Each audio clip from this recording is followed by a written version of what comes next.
I'm Margaret Brennan in Washington. Today on Face the Nation, breaking news overnight. An exchange of airstrikes and missiles between Israel and Hezbollah militants based in Lebanon. Plus, Campaign 2024 enters a new phase.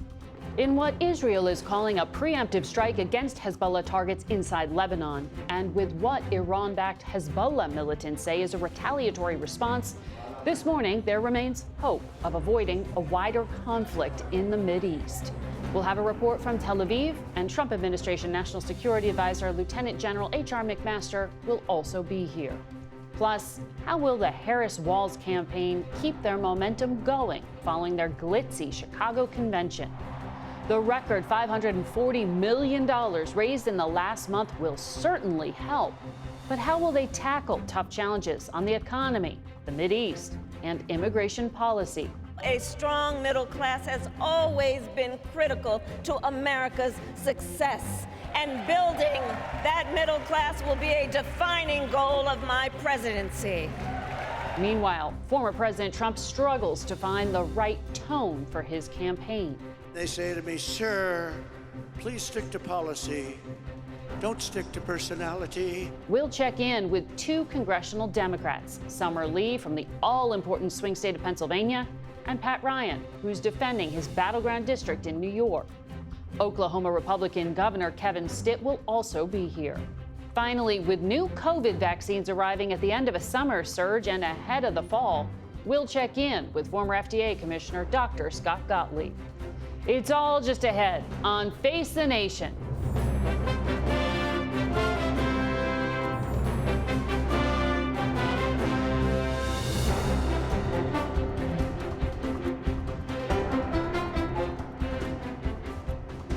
Good morning and welcome to Face the Nation. Overnight, there has been a military escalation in the Mideast with what could be the long-anticipated opening salvo in an expanded regional conflict. The U.S. did not participate in the Israeli strike against Hezbollah, but President Biden's top military advisor, General C.Q. Brown, is expected in Israel today. This escalation has not disrupted the diplomacy underway in Cairo, where CIA Director Bill Burns continues to broker a ceasefire in Gaza, as well as a hostage and prisoner exchange between Israel and Hamas. Here in the U.S., these developments are being very closely watched from the campaign trail as the countdown to Election Day continues. We begin with CBS News foreign correspondent Imtiaz Tayyib in Tel Aviv. Israeli missile defenses intercept rockets in the skies above northern Israel. The Iran-backed Hezbollah movement in Lebanon says it fired over 300 missiles and drones into Israeli territory.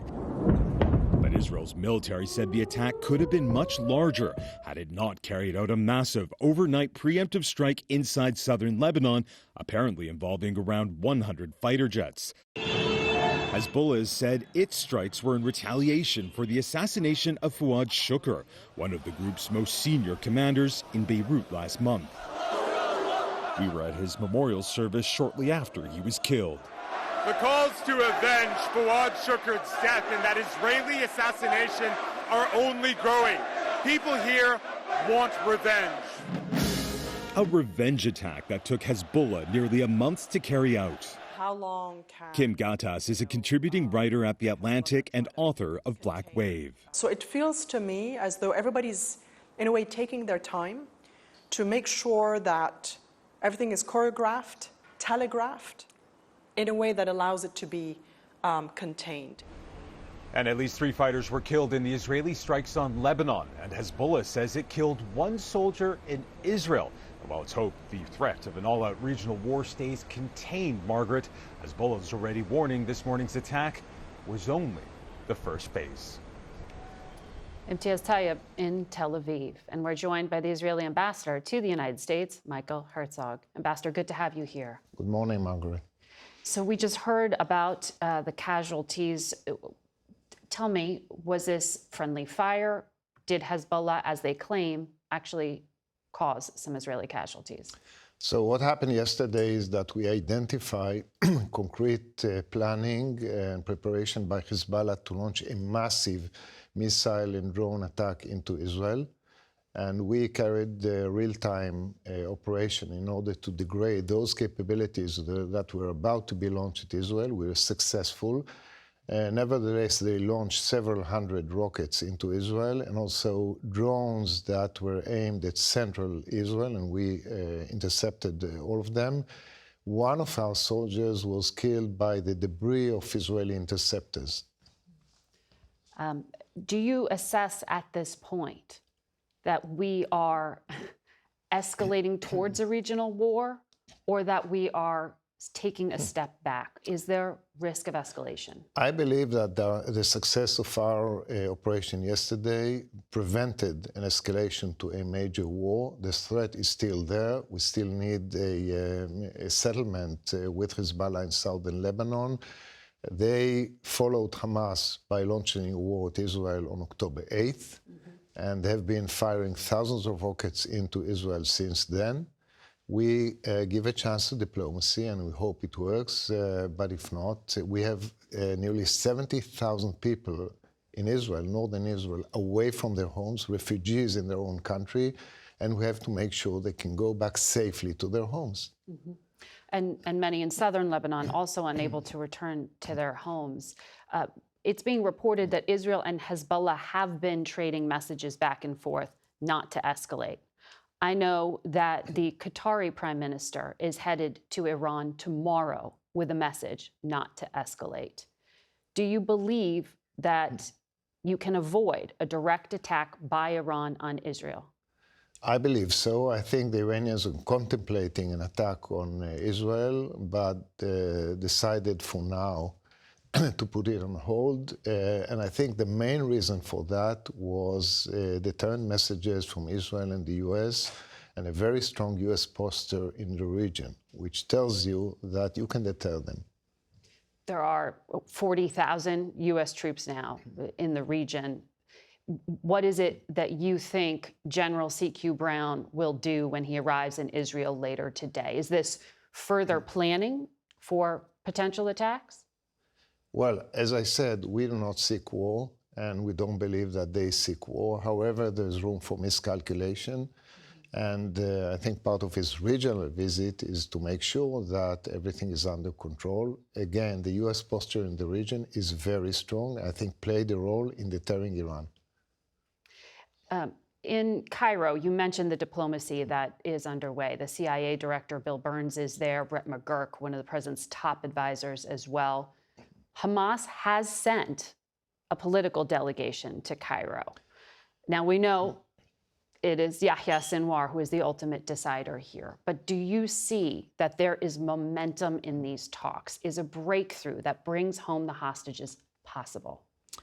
We certainly hope so. As we speak, we have an Israeli delegation in Cairo, along with all the mediators and a Hamas representative, and we hope to make progress. As Secretary Blinken said a few days ago, the U.S. put forward a bridging proposal, which was accepted by Israel, and now it's up to Hamas to say if they accept it or not. So they did send their representative, but we're still not 100% sure that they are in the game. We certainly hope so, and if that is the case, we can make progress towards a deal. The Secretary of State did say the bridging proposal was accepted, but then your prime minister has said things publicly that seem to contradict that in terms of the specifics, particularly among that Philadelphia corridor.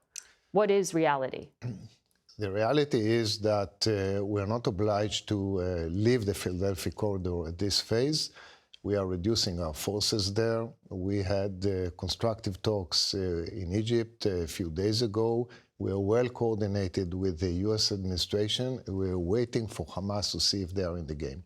When you say in this phase, are you being specific in saying that's not part of phase one of this multi-phase diplomatic deal the U.S. is trying to broker? The deal is multi-phase, as you said, but we are now focusing on phase one.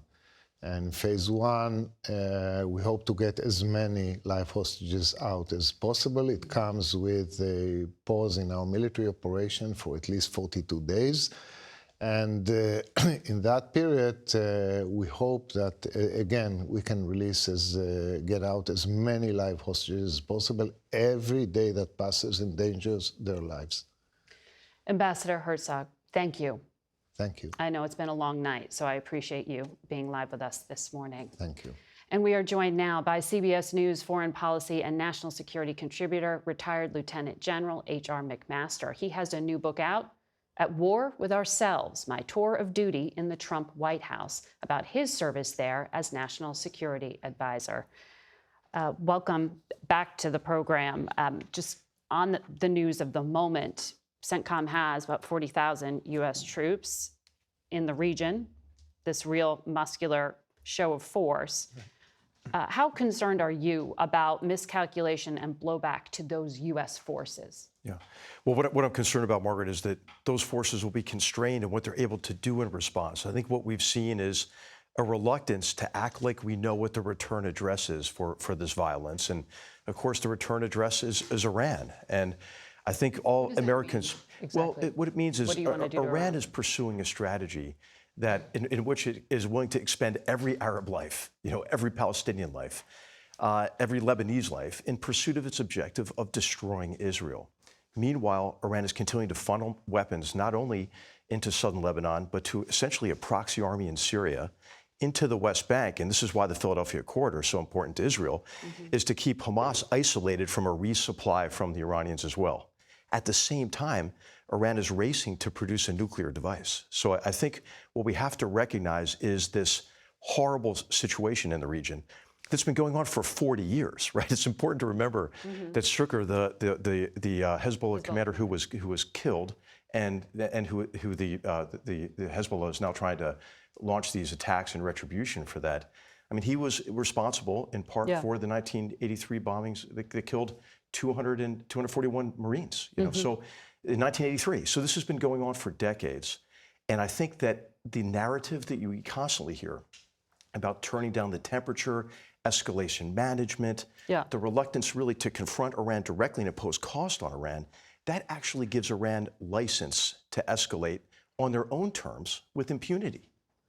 Well, this is just one of many extremely serious situations that the next commander-in-chief will be walking into. It doesn't go away in January. Right. And that's why I want to get to some of what you wrote about in your book.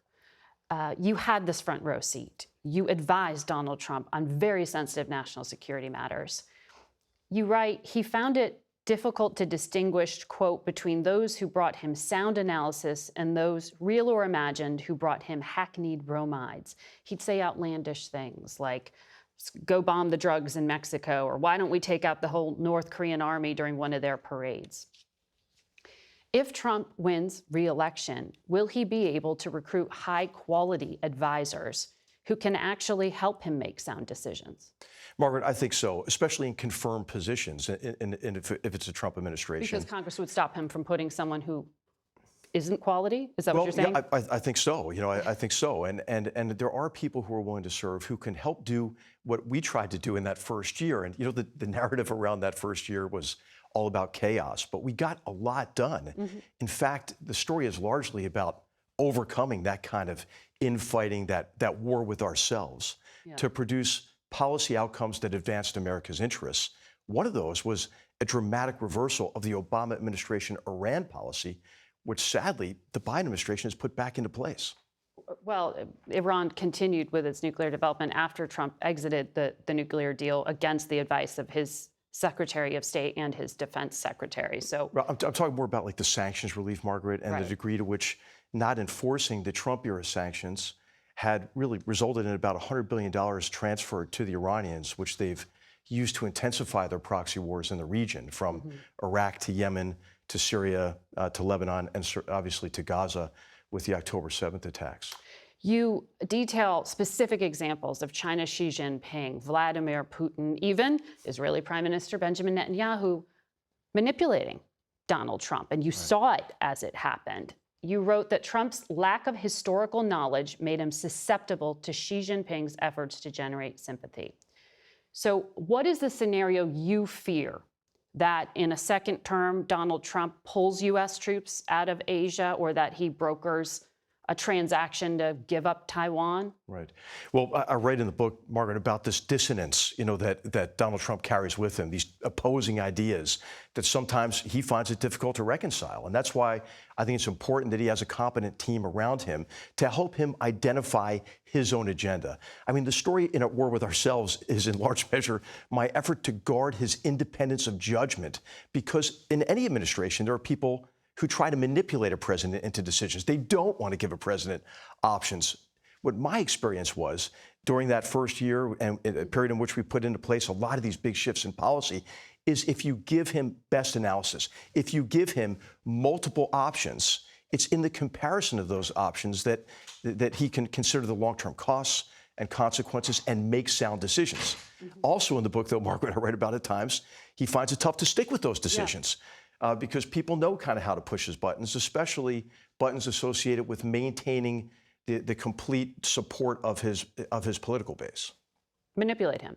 You also wrote a specific example where Trump wrote a flattering note to Vladimir Putin in 2018, and it happened to be the same time that this poisoning had happened on the soil of a U.S. ally by Russia. Right.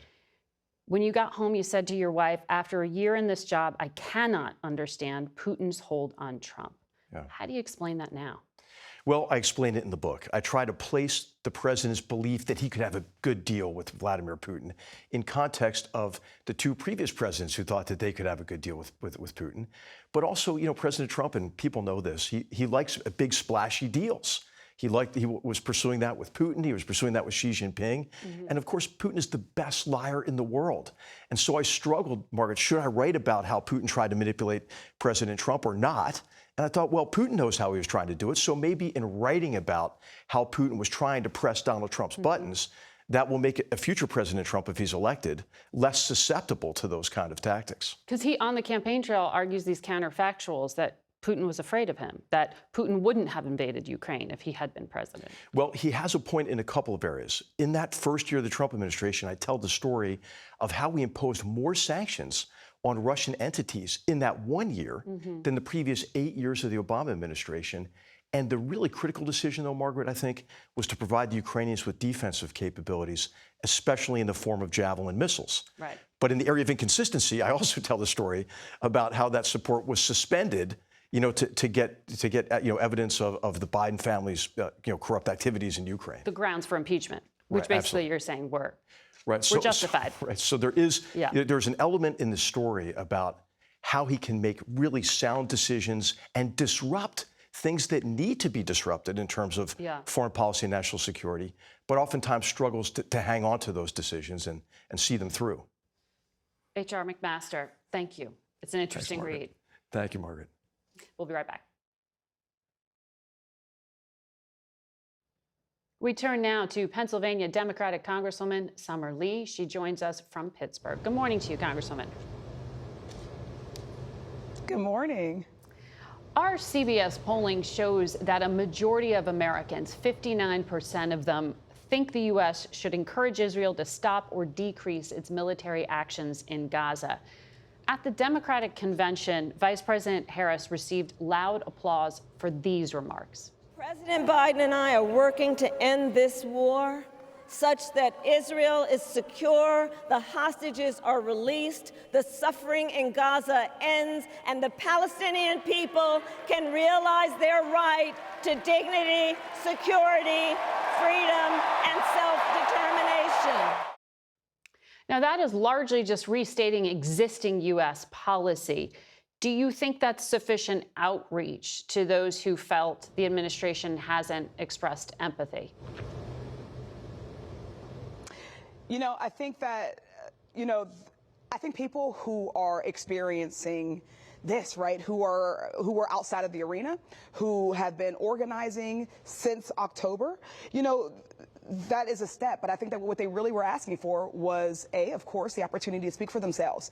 I think that, like all people, when you are experiencing something, you want to be able to tell your own story. And a lot of the people who, Palestinian American, Arabs, and Muslims, were asking for that opportunity. So while, we all obviously believe that there should be a ceasefire immediately and permanently, and that Palestinians, just like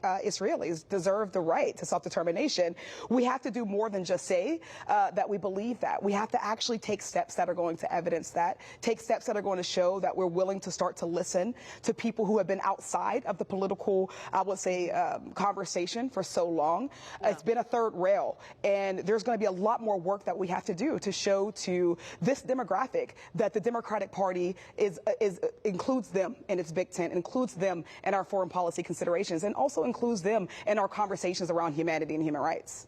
You're talking about the decision at the DNC to deny anyone from the uncommitted movement or Palestinian American to take the stage.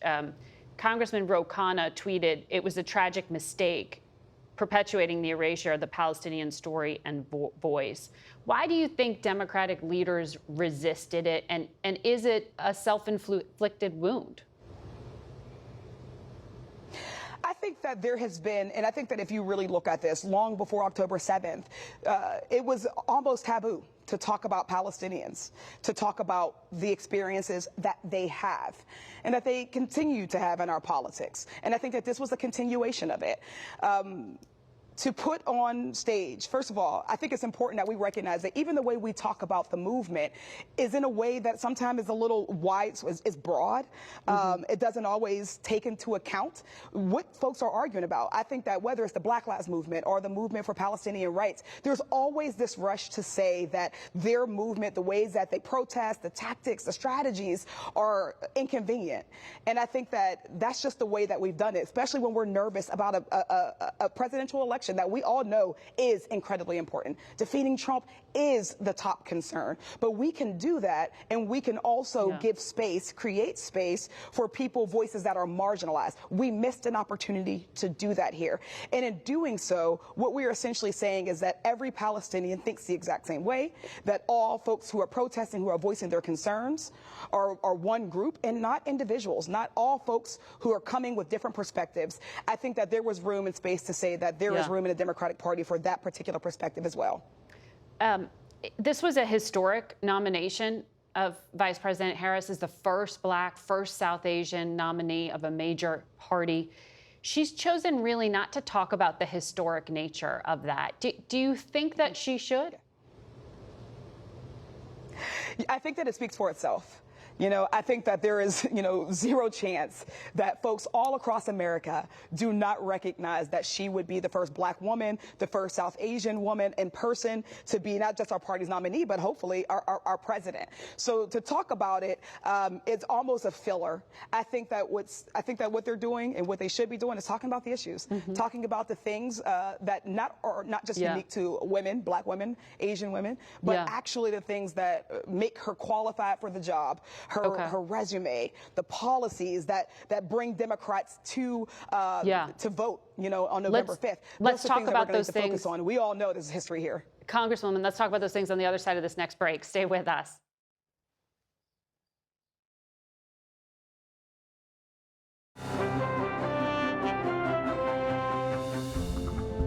Welcome back to Face the Nation. We're continuing our conversation now with Congresswoman Summer Lee of Pennsylvania. Congresswoman, you were talking before the break about the need to focus on issues for the campaign.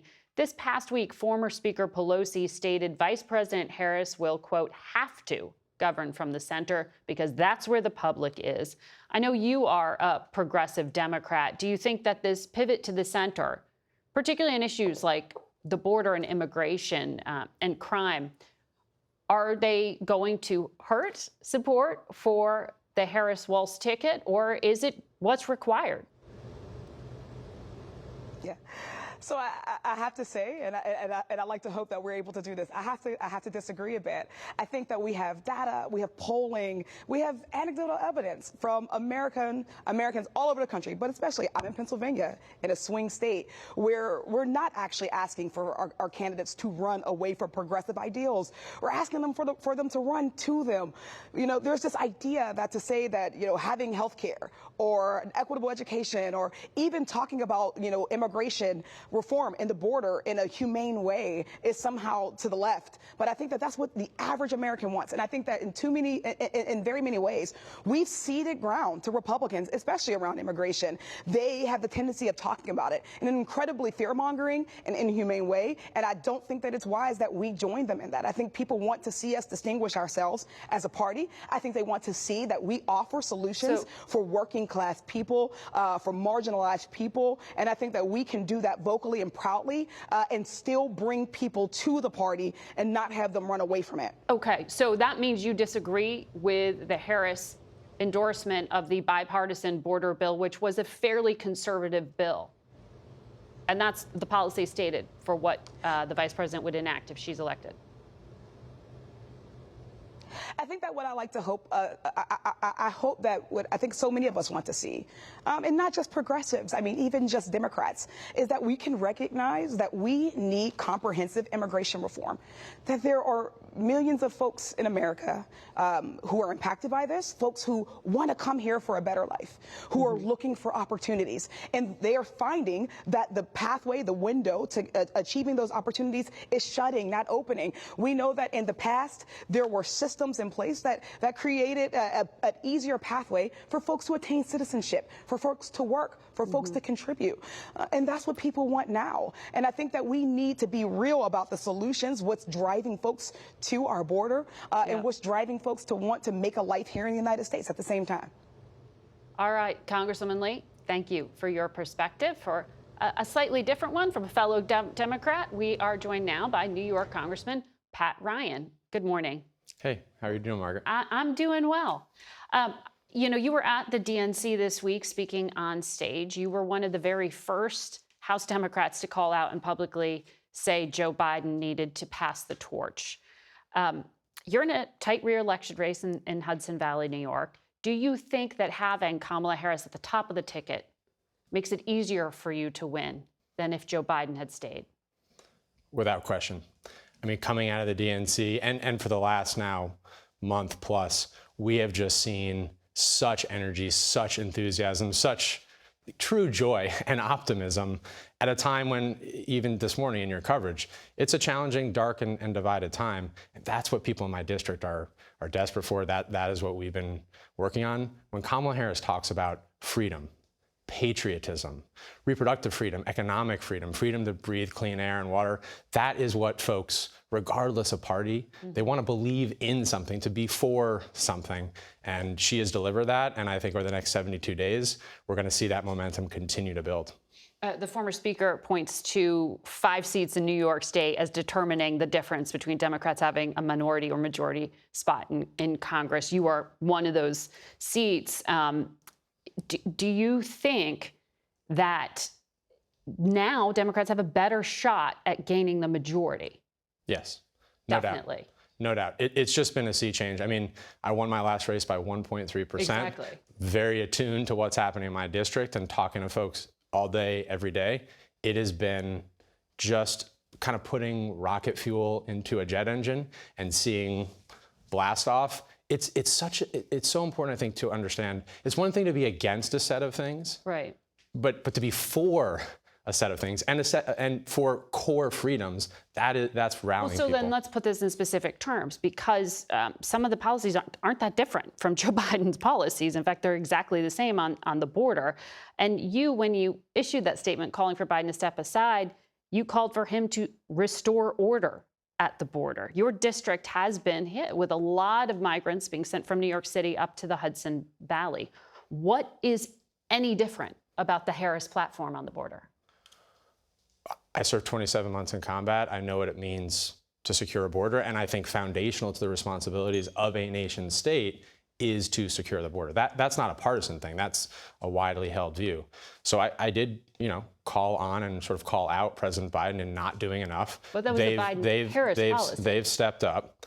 And what we heard from Vice President Harris at the convention in her speech was exactly what folks in my district want to hear, which is we're going to secure the border, restore order at the border, but not lose who we are as Americans to welcome folks that want to come here, make a better life, serve our country, make it better and stronger. We can do both. We will do both. So, but it's still not articulated as a different policy in the specifics. We haven't heard the vice president at least say things in detail. But on the issue of abortion, which is already protected in New York State, up to 24 weeks. After that point, it has to be that the mother's life is at risk for that procedure to be taken.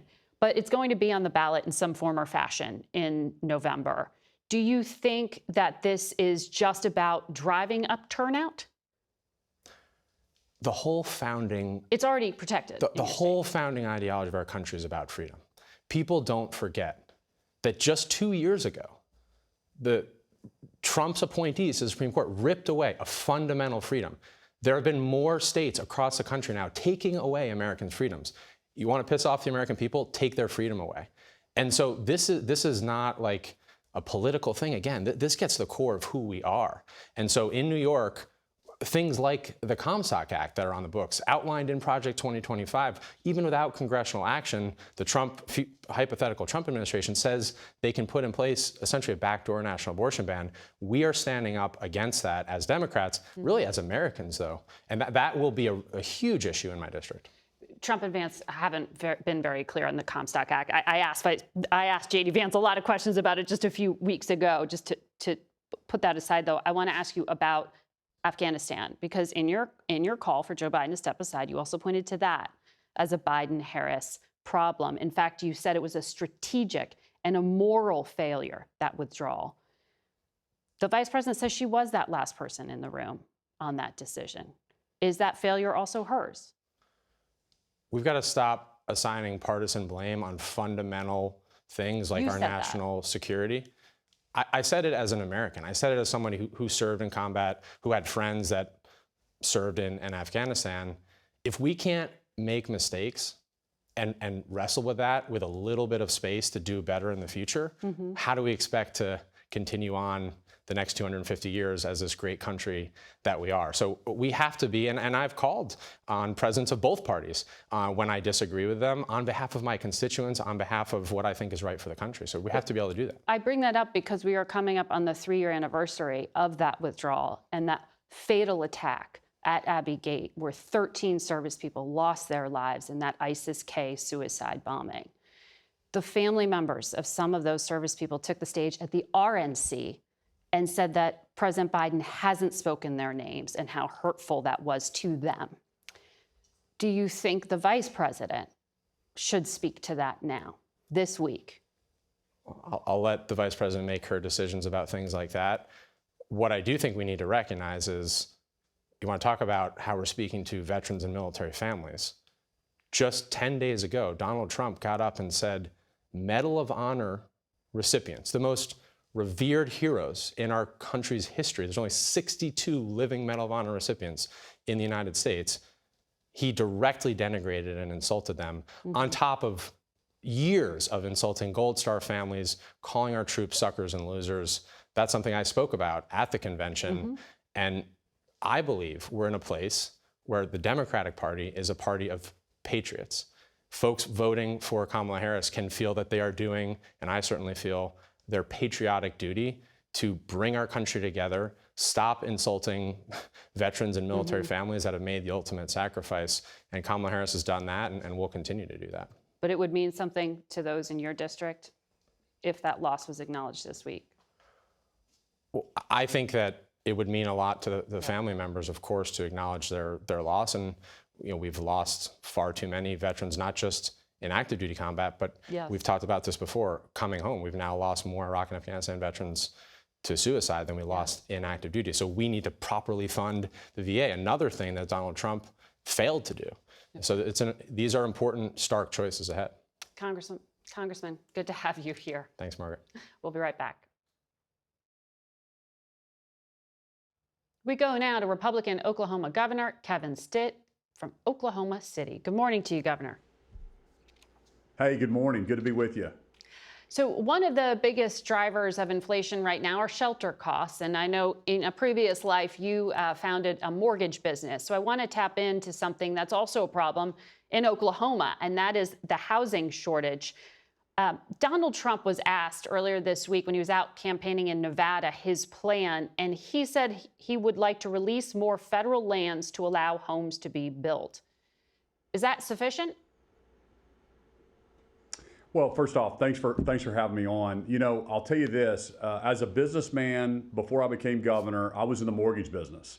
And the last thing that you want to do is the Vice President Harris plan, which is to put $25,000 more into every single person's pocket for the purpose of buying houses. Because if you increase demand without fixing this, for first-time homebuyers, that's correct. But if you throw the demand side up without fixing supply, what happens to pricing? You're actually exasperating the problem. Prices for housing goes up. So the solution that President Trump's talking about, and it's the correct solution, is to eliminate permitting reform, get permitting reform, make it easier to developers, make it easier for people to develop and build houses, get rid of regulations. That's the free market principles that we believe in, and we know are the correct way to do it. I mean, when you think about it, listen, go ahead. Sorry, the vice president said she also wants to create 3 million homes. So she is talking about adding to supply. But on the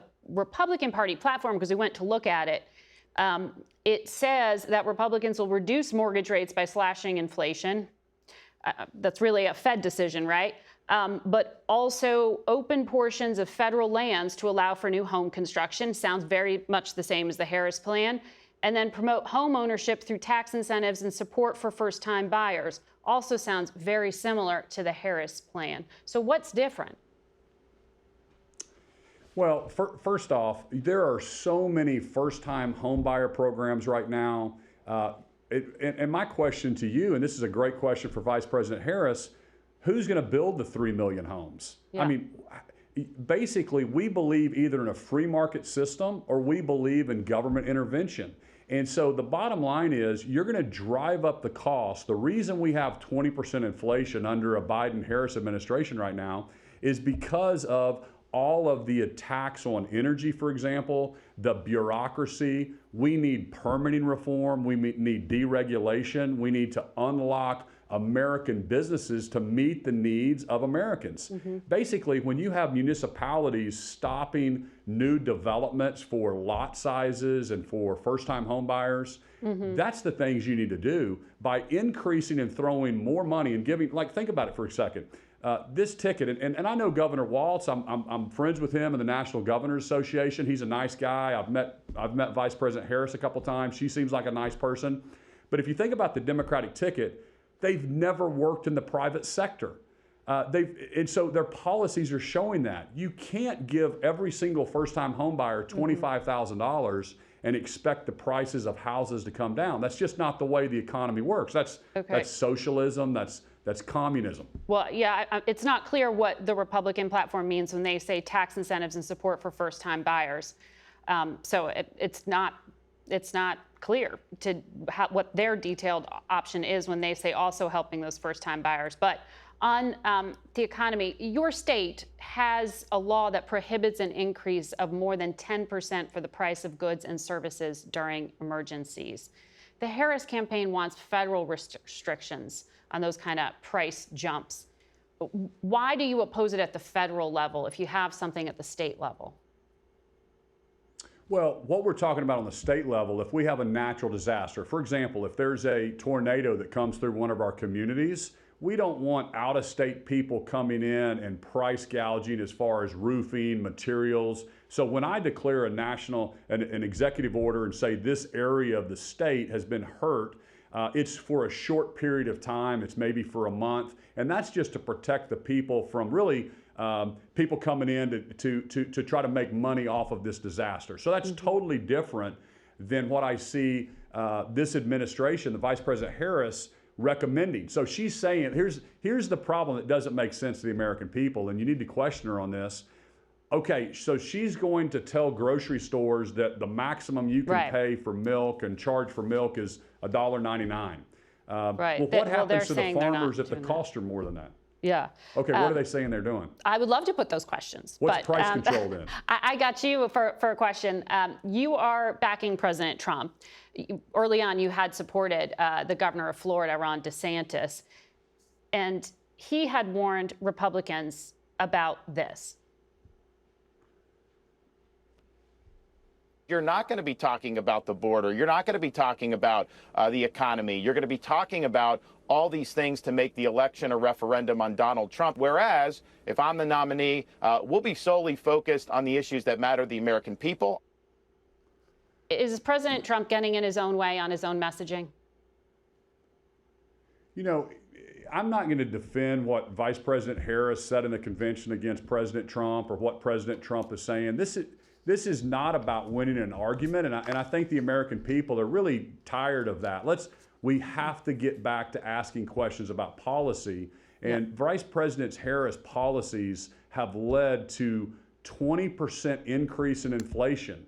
And I think the American people, at the end of the day, when they ask themselves, were they better off when President Trump was in office? The answer is going to be yes. And so President Trump's the nominee. He has the best policies, and I believe he's going to win in November. Governor, thank you for joining us. We'll be back in a moment. And we're joined by former FDA Commissioner and Pfizer board member, Dr. Scott Gottlieb. Good to have you here. So this is a COVID summer surge. The CDC says we may be at the peak or about to pass it now.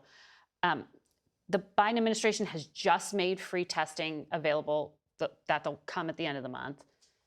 The new booster shot was just approved. Is this just playing catch up here? I don't think so. I think the timing's about right in terms of rolling out the vaccine and the tests that will be available for people in the wintertime. Look, we've had these summer surges and then a subsequent winter surge now a couple of seasons in a row. So I think we need to start to understand this is probably the predictable pattern for this virus for the foreseeable future. It's going to be hard to have a vaccine available earlier than they have had it this year. They've got the vaccine out earlier than they have in the past, in part to try to time it with the flu vaccine so that when people go into the pharmacy, they can get both a COVID vaccine and a flu vaccine, which I think is going to be important for a lot of older Americans. It is the case that we do see these summer surges, and we will have to think about how we protect people better in the future. I think the idea of having a dual vaccine, having 2 vaccines per year, that may be a difficult thing just from a manufacturing and a production standpoint. So this booster is about KP2 variant. Right. KP3 is what is swirling around now, apparently. It will still protect you? Yeah, so the data right now, it's preclinical data. So it's data looking at whether or not the antibodies that are produced as a result of getting vaccinated from KP2 will also neutralize this KP3 strain. That data looks encouraging, and we rely on that data, that neutralizing antibody data. We've historically relied on it, and it's been a good proxy for how effective the vaccine is going to be. So this vaccine should protect against KP3, about a third of the cases of KP3 right now. I don't believe that the winter surge, and we're likely to see a winter surge of COVID, is going to be from KP3. Right now, if you look across the country, COVID cases are starting to decline in most parts of the country. Perhaps the Northeast is still rising, parts of the West, states like Utah and Colorado. But we should be through most of this summer surge. Cases should start to continue to come down. And in what ultimately emerges in the wintertime, we don't know yet. So when do you get it, the vaccine that is? And the guidance from the CDC is once your fever breaks, count 5 days and you're good to go. That's not necessarily going to stop transmission, is it? Yeah, look, I think people who get COVID and recover from COVID probably should use an antigen test to see when they're no longer infectious. If you're still registering on an antigen test, you're likely still shedding some virus, although your infectivity probably has come down a lot when you're 5-6 days out.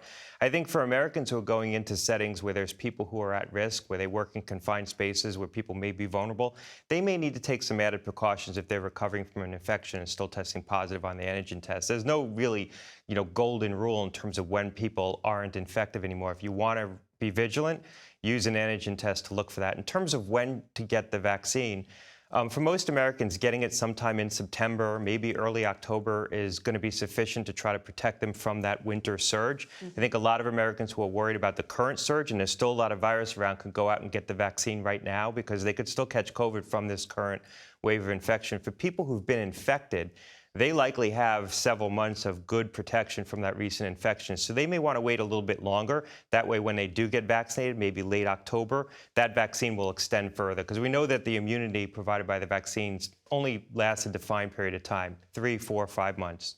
And it's a serious strain. I'll say that. The CDC said that they saw a high number of children under 5 going to the ER.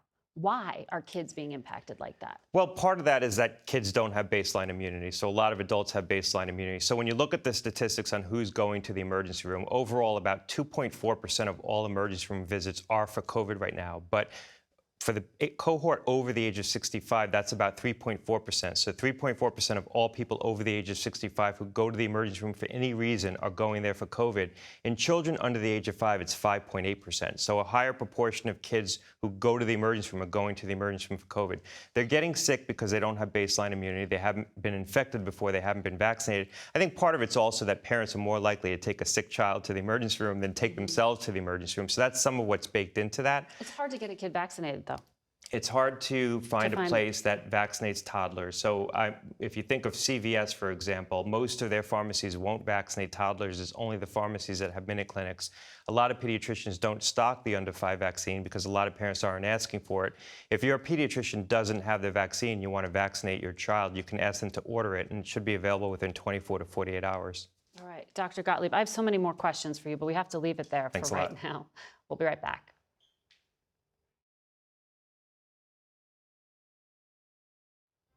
That's it for us today. Thank you for watching. Until next week. For Face the Nation, I'm Margaret Brennan.